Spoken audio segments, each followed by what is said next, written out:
Muito bem, irmãos, vamos ao Salmo 23.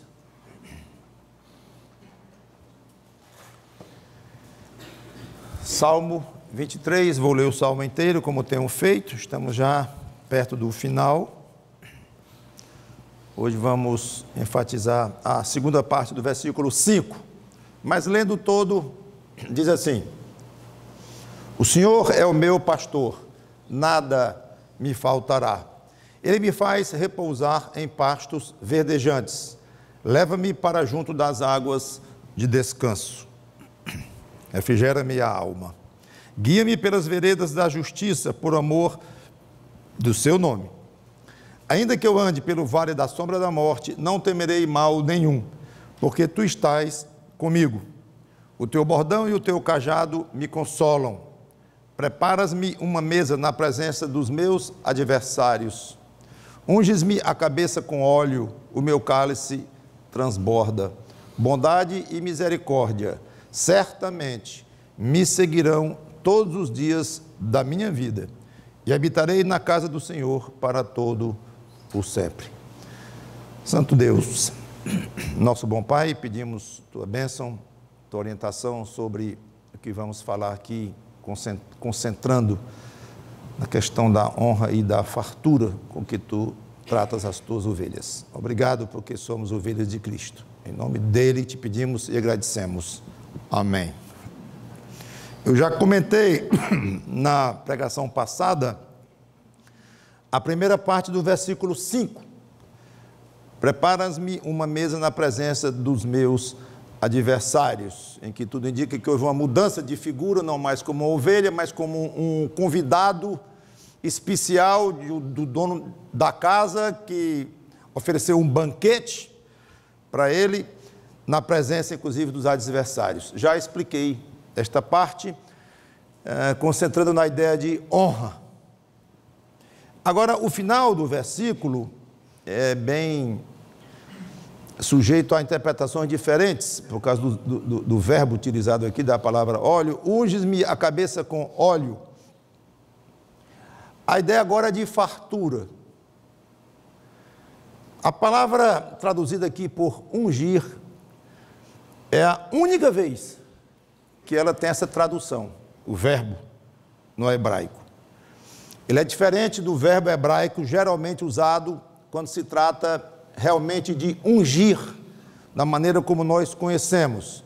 Ungir um objeto sagrado, derramar um óleo sobre aquele objeto e o declarar, então, sagrado, santo ou santificado.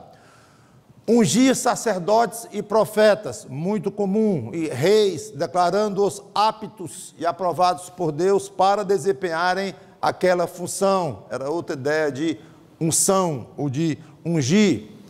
Ungir convidados em festas, derramava óleo ou perfume na cabeça dos convidados como uma maneira de honrar o seu convidado. Então, há um verbo específico no hebraico traduzido por ungir, com todos esses significados.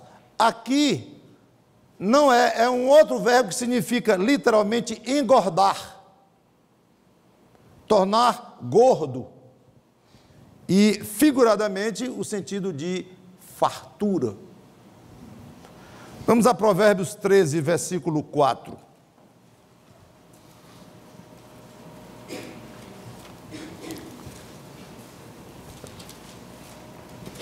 Provérbios 13, versículo 4.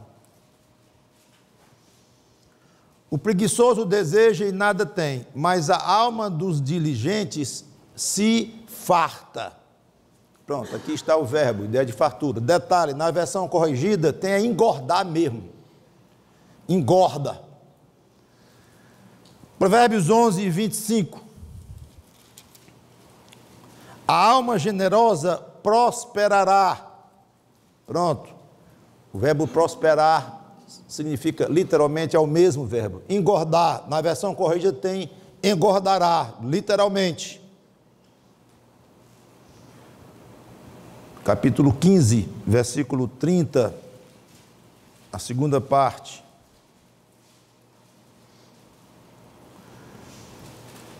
O 30 diz: o olhar de amigo alegra o coração, as boas novas fortalecem até os ossos. Na corrigida tem: a boa fama engorda os ossos. Todas as vezes traduzida na corrigida como engordar. É mais literal. A versão atualizada pegou o sentido mais figurado, quando ela fala em se fartar, em prosperar, em fortalecer, mas já figuradamente, literalmente é engordar. É a ideia. E considerar gordo, portanto, aceitável. Olha o Salmo 20, versículo 3. Salmo 20, versículo 3.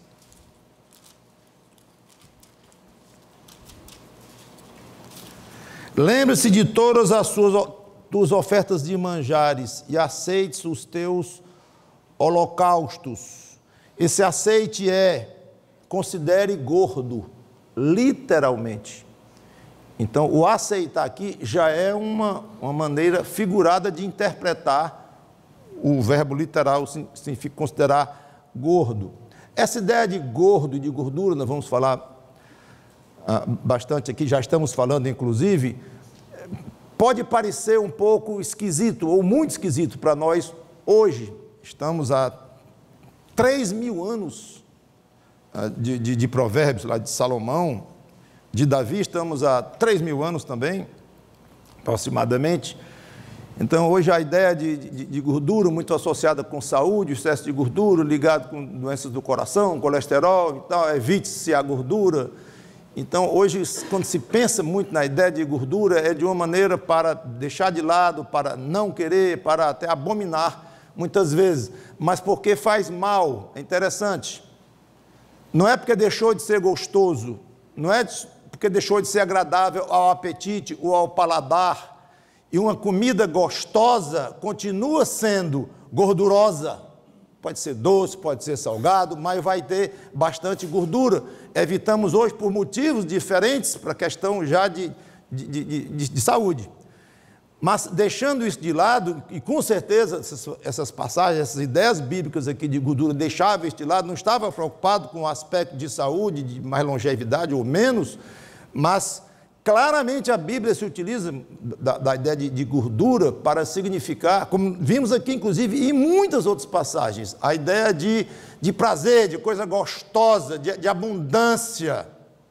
Então fique com esta ideia na cabeça, porque é o sentido, para entender essas passagens, inclusive essa parte do Salmo 23, precisamos compreender essas coisas.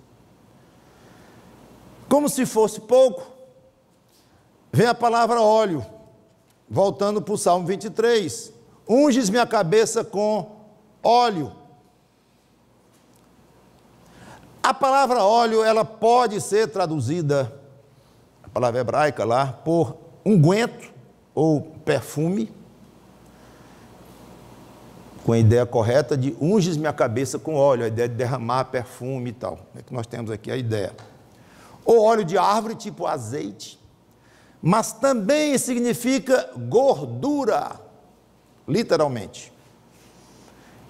Salmo 109, versículo 24 e B, a segunda parte, quero dar só um exemplo, depois mais outro.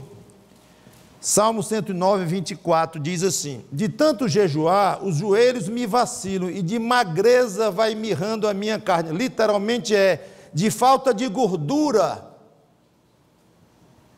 vai mirrando a minha carne. O joelho dele estava magro, sem gordura.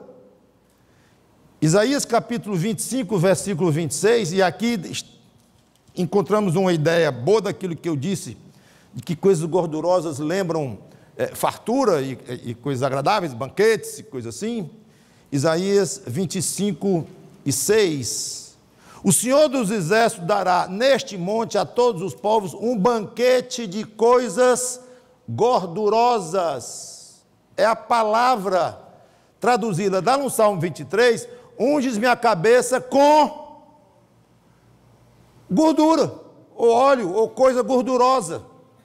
apesar de que eu repito, a palavra óleo não é a tradução errada, nem a palavra perfume, mas pode ser também gordura. Então, continuando, o Senhor Deus dará um banquete de coisas gordurosas, uma festa com vinhos velhos, aí repete, pratos gordurosos com tutanos, haja caloria nesse banquete aqui do nosso Deus, só que naquela época não estavam preocupados com calorias, estavam preocupados, no contexto aqui, era de uma coisa muito gostosa, agradável. A Bíblia diz que Deus aspirava o cheiro da gordura queimada com um prazer grande, o próprio Deus gostava do cheiro da gordura queimada. Pratos gordurosos com tutanos e vinhos velhos bem clarificados. Então, considerando que o verbo ungir, traduzido por ungir, pode significar engordar ou declarar gordo, tudo indica que a palavra aqui traduzida por óleo, e que pode ser traduzida por gordura, a tradução correta ou mais de acordo seria gordura. Irmãos, é como se fosse algo assim: unge a minha cabeça com gordura, ou derrama gordura sobre a minha cabeça, considerando-me aceitável perante ti. Porque mais importante do que a gordura em si, é o que representa aqui, é que é algo aceitável, algo agradável. É um pouco bizarra a figura para nós, reconheço que é muito mais agradável a ideia de ungir a cabeça com óleo, derramar óleo sobre a cabeça. Mas se quisermos ir para o literal, para o que está escrito aqui mesmo por Davi, tudo indica que o rumo que toma aqui, e já que o assunto era banquete, um banquete, preparas uma mesa, na presença dos meus adversários, o meu cálice transborda, como vai já falar aqui. Então a ideia era de um banquete, não era a ideia de derramar um perfume, ou de um ambiente de unção, ou de ungir, como eu coloquei aqui, até que poderia ungir o convidado na mesa, como eu falei, que se admite isso. Mas parece que a ideia aqui continua com banquete, agradável, muito agradável. Em suma, tudo indica que Davi quer mostrar como Deus quer fazer de Davi algo muito agradável e quer mostrar isso às pessoas, mesmo com a ideia um tanto quanto esquisita para a nossa cultura de hoje, que reconheço que é. Nós já falamos na pregação passada que o fato de Deus servir um banquete para ele, servir uma mesa na presença dos adversários dele, mostrava honra, em que Deus queria honrar Davi perante todos, como alguém que quer honrar alguém, convida para um banquete em homenagem àquela pessoa. Ainda hoje se faz isso. E essa honra incluía declarar a todos, inclusive os inimigos de Davi, que Deus se agradava de Davi, como se dissesse: vocês são inimigos deste homem? Pois eu não sou. Vocês não gostam dele não? Pois eu gosto. Aliás, eu me alegro nele, e eu o aceito como alguém muito agradável a mim, e eu quero honrá-lo como tal. Tudo indica que esta era a ideia. Inclusive, comenta-se que na época havia momentos em que reis e ricos permitiam que os não convidados ficassem do lado de fora da casa ou da mansão, do palácio, de alguma forma, olhando os outros se banquetearem. Fazia parte de algumas culturas. Inclusive os inimigos do rei. Às vezes era de propósito, que eles chamavam, ou os inimigos do homenageado: venham aqui ver como eu gosto dele. E era uma forma de mostrar para os outros como aquele rei ou aquela autoridade gostava daquele personagem. E obrigava os inimigos a verem: vejam o que eu estou fazendo por ele. Então, a ideia é esta. A ideia é esta. Deus é meu pastor e Ele me honra publicamente, gosta de mostrar para quem quiser ver que eu sou agradável a Ele, que Ele gosta de mim, gosta de me honrar. Esta é a ideia. Agora, importante, Davi aqui, ele foi como que preparado por Deus para se tornar agradável a Deus. No caso, ou derramando óleo sobre a cabeça dele, ou um perfume, que seria uma das ideias, ou a tal da gordura mesmo, no sentido mais de banquete, de uma coisa agradável a Deus. Seja como for, Deus preparou Davi para se tornar agradável a ele. E essa ideia é gostosa quando nós pensamos que Cristo, o nosso pastor, tem a mesma atitude para conosco. Nós não somos aceitáveis a Cristo, muito menos agradáveis a Cristo na situação em que nós nascemos. Pecadores, perdidos, inimigos de Deus, longe de Deus, assim nós nascemos. Mas quando nós somos convertidos, nós nos tornamos ovelhas de Cristo, Ele nos unge, estou usando o mesmo verbo aqui, unge com o Espírito Santo. Nós temos a unção do Espírito. E essa unção do Espírito, eu não creio, como alguns pensam, que são de pastores ou ministros do Evangelho, coisa assim. Não concordo. Eu acho que todo crente tem a unção do Espírito. Então, quando nós passamos a ter o Espírito Santo em nós, ungidos pelo Espírito Santo, aí nós nos tornamos totalmente, não só aceitáveis a Cristo, mas extremamente agradáveis a Ele. E ainda com a ideia de aceitável, eu quero um pouquinho além e lembrar que nós nos tornamos desejados pelo Senhor Jesus Cristo. Como Davi, tudo indica, quis dar esta ideia. Eu me tornei desejável ao meu pastor, ou desejável àquele dono da casa que serviu um banquete para mim na presença dos meus adversários. João 17 e 24. João 17 e 24.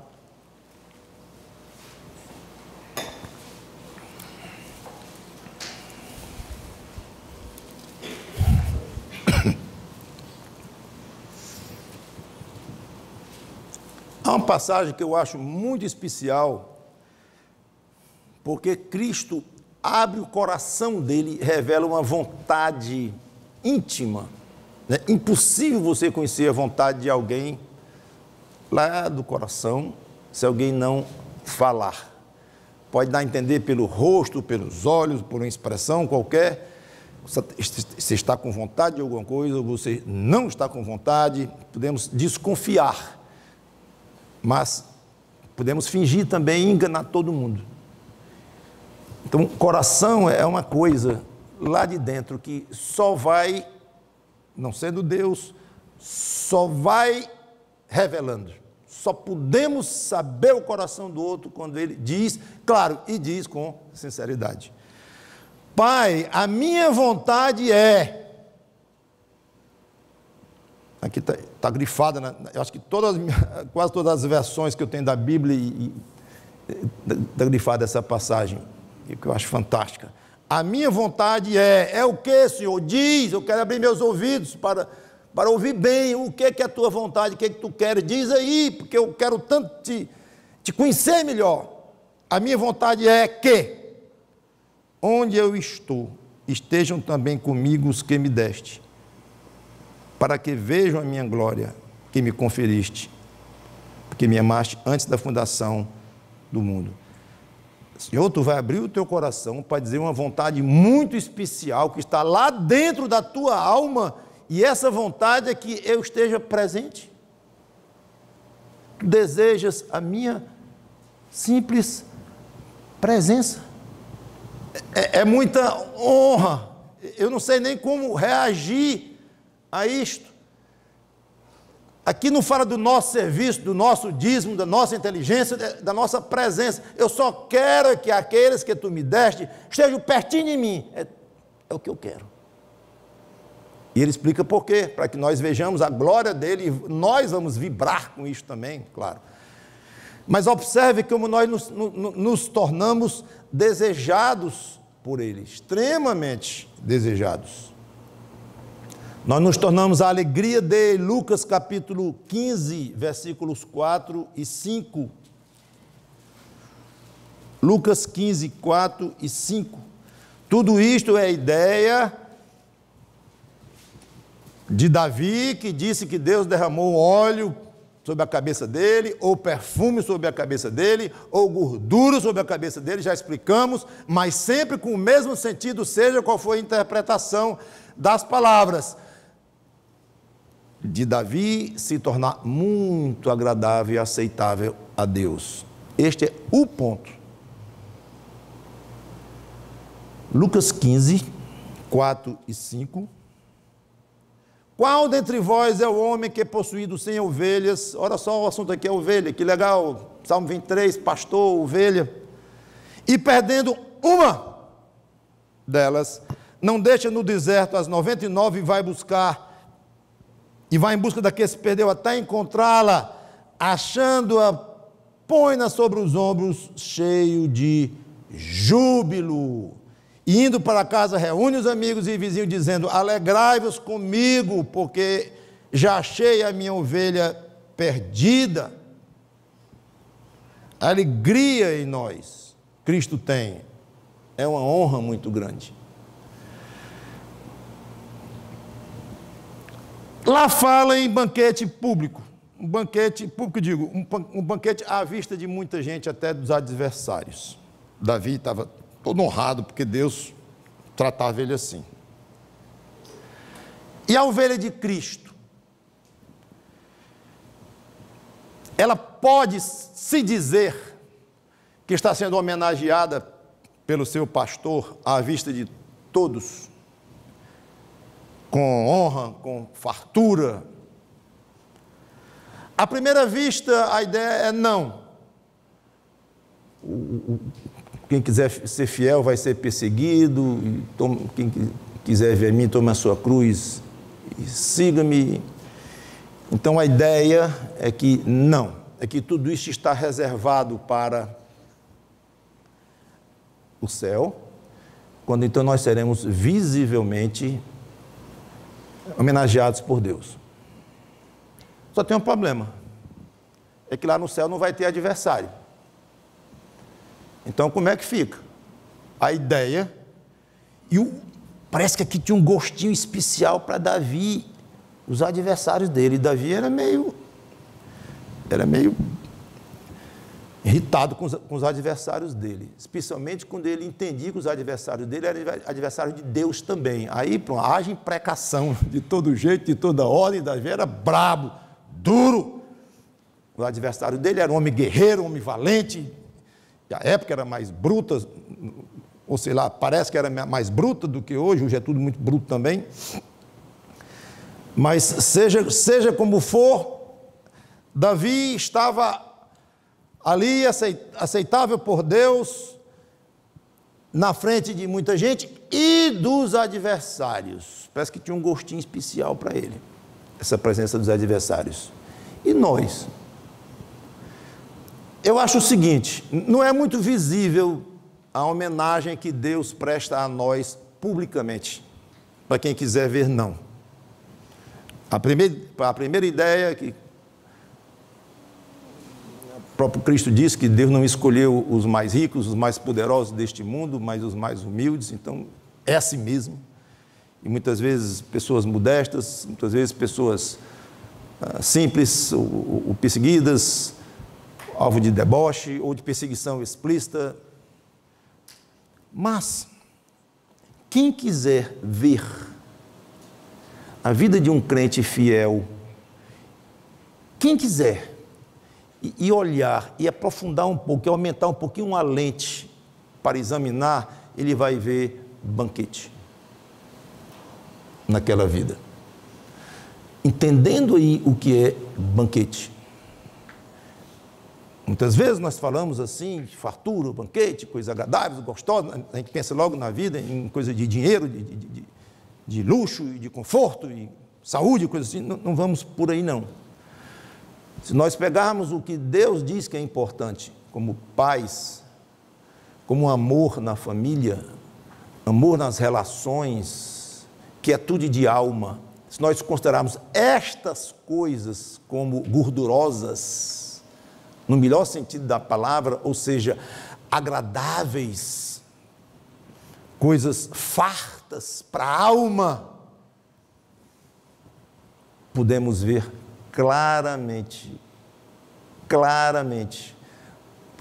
crentes de todo jeito, de toda ordem, de todo tipo de estado social, familiar, de todo jeito, financeiro, de cor, de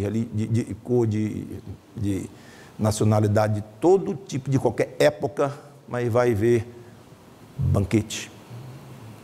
Pode ser pobre, pode ser rico, não importa. É só adquirir uma visão.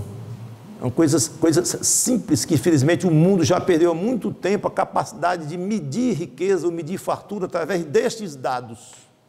Procura os dados do mundo e não vai encontrar mesmo. Aí diz, é um pobre coitado. Quando é exatamente o contrário. Estava com a Sandra hoje, vindo para cá no elevador, entra uma família, um rapazinho de seus 15, 16 anos, com o pai, a mãe e a avó. E o filho, muito bem-humorado, brincando com o pai, porque os dois estavam vestidos de camisa amarela. O filho estava inconformado porque estava saindo para algum lugar com a camisa igual da cor do pai. Ai, pai, que paia, os dois com a camisa da mesma cor. Aí o pai brincando, mas eu me vesti primeiro, e ele disse, não, mas foi tu que me imitou e tal. Em poucos segundos ali, quando eu saí, disse para a Sandra, eu gostei do que vi nesta família, eu nunca tinha visto junto assim no elevador.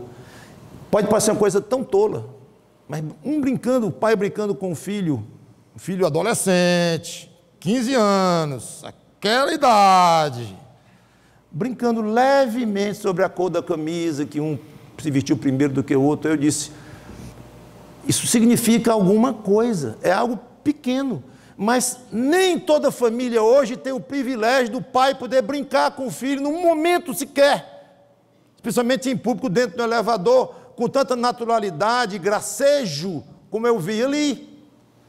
Uma coisa pequena. Então você tem o olho para enxergar isto, você vê coisas que naturalmente não se via, ou não se veria.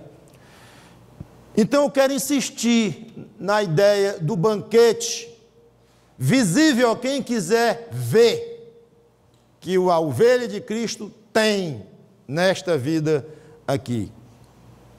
Muitos podem não perceber, mas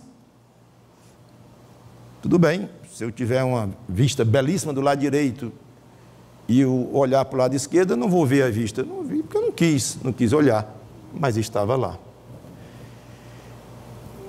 Antes de terminar, quer dizer, indo para o último ponto, vai ser bem rápido, peça a Deus a capacidade de você ver mais os banquetes, primeiro na sua própria vida, que você é um privilegiado por ser ovelha de Cristo, e Ele homenageia, sim, na frente do mundo. Quem quiser ver, que veja, não quiser ver, que não veja, mas pelo menos você veja, e você pare de reclamar,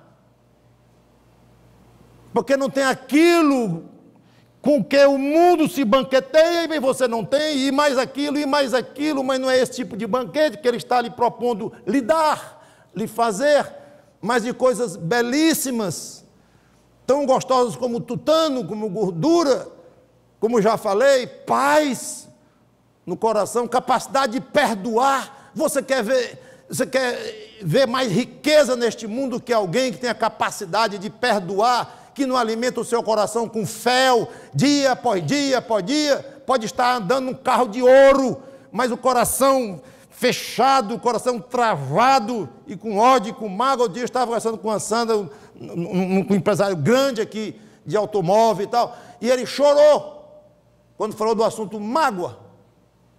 Imediatamente, nem entendi, eu e Sandra. Falou em mágoa, um homem milionário aqui em Fortaleza.